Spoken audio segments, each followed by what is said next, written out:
In this tutorial, we are going to take a look on Ellipse Tool in Adobe Illustrator. So to grab a Ellipse Tool, you have to come to the toolbar, and if you see a rectangle here, and if you click and hold on that rectangle, you will see some other options. And the second one is Ellipse Tool. So you can just click on it and it will get activated. Or you can just use the hotkey from keyboard, which is L. Now to draw ellipse, you just have to click and draw on the canvas and it will create an oval or circle.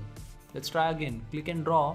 And if you observe closely, you can see a small gray rectangle attached to it which says some numbers and WNH. This is basically the dimension of the oval in width and height. So you can refer it for the dimension. Let's draw again. To create a proper circle, you have to draw and try to create a circle, and if you see these two cross magenta lines inside these circles, that means you are creating a proper circle. There is another way to create a proper circle. So if you just click and draw, and if you press shift while you are dragging your mouse, it will create a proper circle. And if you click and draw using shift, and if you press alt together, or for Mac option together, it will create a proper circle and from the center. I'm gonna select all of them and delete them. There is another way you can create a oval or circle. So if you click on your ellipse tool, and instead of just dragging, you can just click on the canvas or artboard and you will get this ellipse window. And here you can put the value for width, let's say 600, and you can turn this button off and you can change the value of width also, so 400. And if you press OK, it will create an oval in your artboard. Click again, and now if you turn this button on, it will maintain the proportion. So let's say if I change the value for width, it will change the value for height also. And if you press OK, it will create an oval. Let's delete both of them and create another oval. So I'm gonna drag around to create an oval.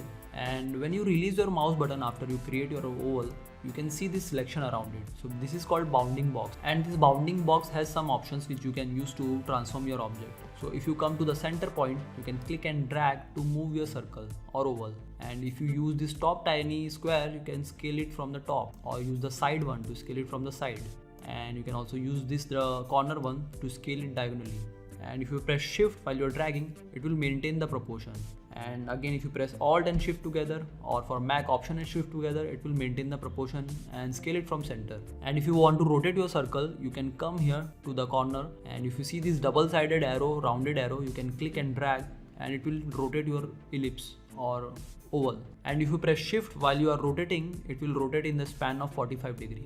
I'm gonna go all the way back. Now let's create a perfect circle. So pressing shift, and there is another option, this tiny circle. This is the pi angle. So if you click and drag on this tiny circle, it will create a pi angle. You can see the rectangle attached to it again, and it will say the pi angle, end angle and start angle. So you can create a semicircle, a quarter circle, anything you want. And if you release it, now you can see the other circle also. So you can use this one to create a pi angle from this side. There's one important thing you should keep in mind. When you create a circle or oval, you can see the selection around it. But using ellipse tool, you cannot select the previous circle. Even if you try to select this circle, it will create another one instead. Okay, so I'm gonna delete this one. But in order to select this one, you can always go to selection tool and select this one, and you will get the same option. So you don't have to worry about the options. And of course, there's a transform panel. So if you create a circle, instead of just transforming from here, you can use the transform panel to put the precise value for width and height and change the position in X and Y. And if you don't find it here, you can always go to Windows and search for transform. Alright, I'm gonna close this one, and you can use this transform. So let's say X value 500, so it will move in the X axis, and it will move in the Y axis if you put the Y value. So let's say 250, and you can always change the width and height. So right now it's 318, you can put the value of 400. And if you turn this button on, now you can change the individual value. So let's say 200 for height, and if you turn it on, it will keep the proportion. You can always use this drop down list to rotate your object. So 30 degree, 60 degree, go back to 0 degree, or you can double click and put the value manually. You can use this button to flip your object horizontally or vertically, and you can click on this more option, and here you can put the pi angle also. So 30 degree for pi angle value. You can change the pi angle from other side, so 45 degree. And I'm gonna go back to 0 degree. Use this button to switch your pi angle, basically invert it. So if you click on it, it will invert to the other side. So this was the ellipse tool for you. If you learn something new from it, consider subscribing to my channel, and I will see you soon in the next one. Thanks for watching.